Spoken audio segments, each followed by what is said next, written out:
Ano raw? Sino? Kanino? Teka, sinasabi dito sa mga librong nababasa ko, may diktadura daw na nangyari.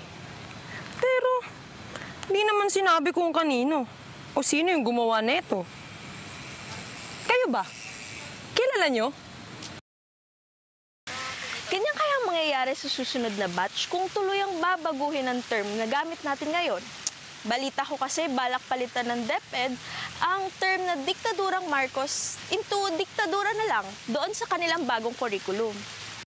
Ayun na nga. Ayun din yung mga nakikita ko sa balita eh. Di ba dapat kumpleto yung mga terms na nakalagay sa ating mga libro? Paano na lang kaya kung yun na rin yung gagamitin ng mga terms sa dyaryo? Nako, di ba, lalo na yung mga bata na mag-aaral ng history natin, baka naman ma-confuse na sila niyan. Pep. Oh. I think talagang kailangan na natin ng culture check. Ano nga ba ang ibig sabihin o magiging epekto kung papalitan natin ang term na diktadurang Marcos sa diktadura na lang?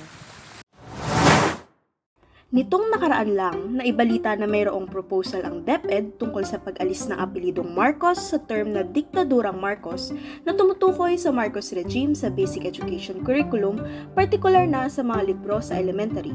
Hindi pa ito final at wala pang DepEd order na nai-release na magpapatupad nito kung kaya't open pa for change ang nasabing proposal. Ayon sa DepEd, walang political pressure ang pagbabagong ito at bunga lamang ng review at organization ng curriculum. Ang pagtanggal ng apelidong Marcos sa nasabing term ay pagsunod lamang daw sa curriculum guide kung saan makikitang walang particular na tao sa mga lessons at nagpo-focus lamang sa historical events. Dininay din ng DepEd na isa itong form ng historical revisionism at sinabing purong academic discussion lamang ang nasabing pagtanggal. Sa ngayon, mayroong pilot test ang bagong curriculum sa 7 rehiyon at around 800 school officials at teachers ang magpa-participate sa orientation ng bagong K-10 curriculum. Alam mo, nabalitaan ko ng isa raw sa mga impact ng pagpapalit ng term na ito ay ang misinformation. Well, nabalitaan ko rin yan kasi may ilang grupo ng mga guro na nagsasabi na it can mislead people dahil namamanipulate nito ang facts. Pero considered ba ito na historical revisionism o historical distortion? Magandang point yan kasi may pagkakaiba yung dalawa. Pag sinabi mong revisionism, meron kang nire-revise o meron kang idinadagdag or maaaring idagdag para itama o iklaro ang isang bagay. While sa distortion naman, may lantaran ka ng iniiba para mapaniwala mo yung mga tao. Kaya pala ang Alliance of Concerned Teachers ay sinasabing disservice ang pagpapalit ng term na ito sa mga naging biktima ng dictatorship. Maliban pa riyan, ano pa ba yung malalaking epekto nito? Bakit ginagawa tong big deal? Apelido lang naman yan, di ba?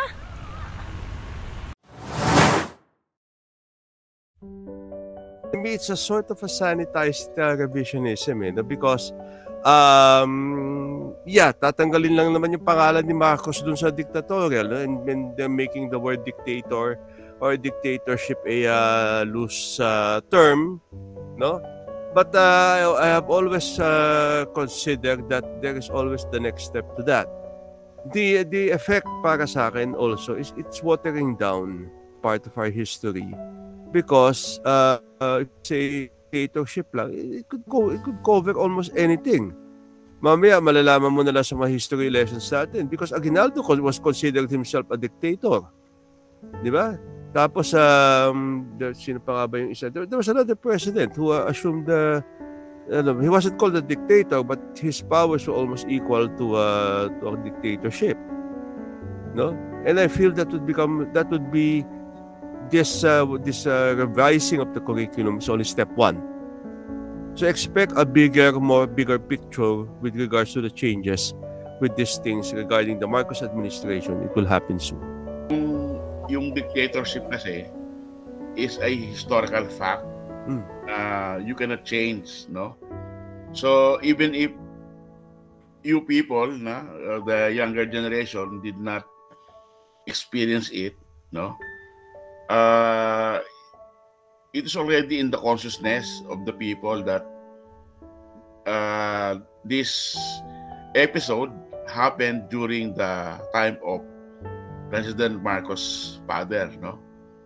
Talagang hindi mo na pwedeng baguhin yan eh. And marami sa amin, tulad ni Professor Vic, dinaanan namin yan, yung panahon na yan. So, you cannot deny it. Kaya nga lang, ngayon, they wanted to water it down, sabi nga ni Professor Vic. At kaya inalis yung pangalan ng Marcos, just a dictator, no? So, in other words, sa darating na henerasyon, pwedeng yung dictator isa na lang episode na hindi na associated with Marcos, no? So, yun ang nakakatakot, no? It caught my attention that I think you are not allowed to use this in journalism, in yung galong terminology.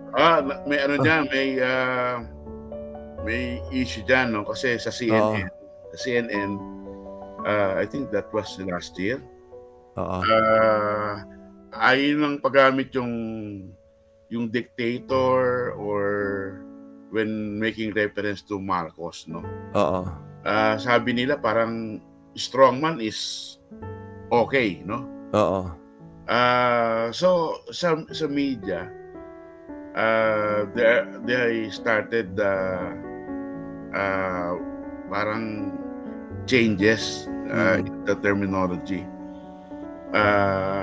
Alam mo sa amin diyan sa News 5, no? Kung hindi rin lang relevant na gamitin yung Marcos dictatorship sa story, hindi na kailangan gamitin, no?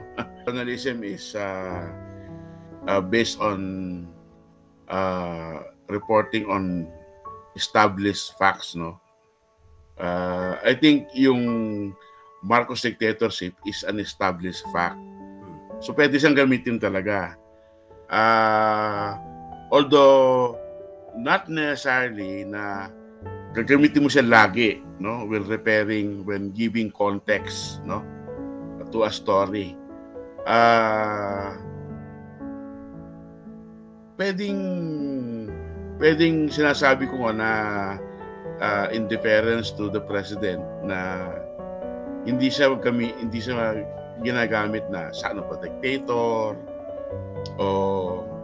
pero when it comes to events, no, or when you're talking about history, when you're talking about certain events or activities, no, na related to human rights or situation, I think you cannot dismiss yung term na Marcos dictatorship kasi talaga nangyari siya, no? But sometimes you can remove yung term na son of a dictator when referring to the president. Yun ang ginagawa ng media kasi parang in deference to the president, no? Parang magiging polite, hindi naman magiging polite kung lagi mong ikakabit yung dictator kay President Marcos, no? But there are established facts na hindi mo pwedeng baguhin. We tend to forget that there are younger people out there. Unfortunately for the generation of today, my generation, we tend to forget that there are young people out there who no longer understand. Because as of the moment, martial law is now 2 generations away. I'm so scared of counting how many generations will pass before they will be actually aware. Nung una, 1 generation, madali lang eh. But if you look at it now, it's almost like 2 or 3 generations away. And it's slowly fading. Yun ang masasabi ko. It's slowly fading. Unless something is done. The memory is slowly fading unless something is done. No?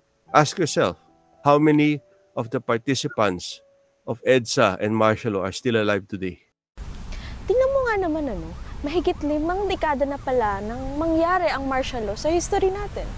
Hindi nga rin ako makapaniwala na 2 henerasyon na din palang naging pagitan natin mula nung maipatupad ang batas militar.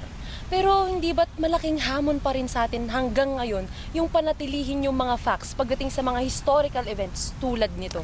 Kaya nga alam mo, sana maisaisip natin na ang pagsasabi ng totoo ay hindi isang pagsalungat. Gaya nito, hindi ba dapat bata pa lang ay maliwanag na sa mga kabataan kung sino ang may gawa ng diktadura na nangyari sa history natin? I agree. Kaya dito sa Culture Check, yung mga bagay na katulad niyan, lagi nating inililinaw. Kasi bakit? Gusto ba natin na pagdating ng panahon, puro na lang ba tayo paglilinaw tulad nito? Kaya mga kakultura, lagi nating tandaan na kahit minor details pa yan, importante yan sa kasaysayan natin. Kasing importante ng pagbibigay kaalaman sa mga susunod na henerasyon. Tandaan, lamang ang kabataang Pinoy na may malasakit sa bayan. Kaya kung alam nyo na may dapat itama, i-fact check nyo yan.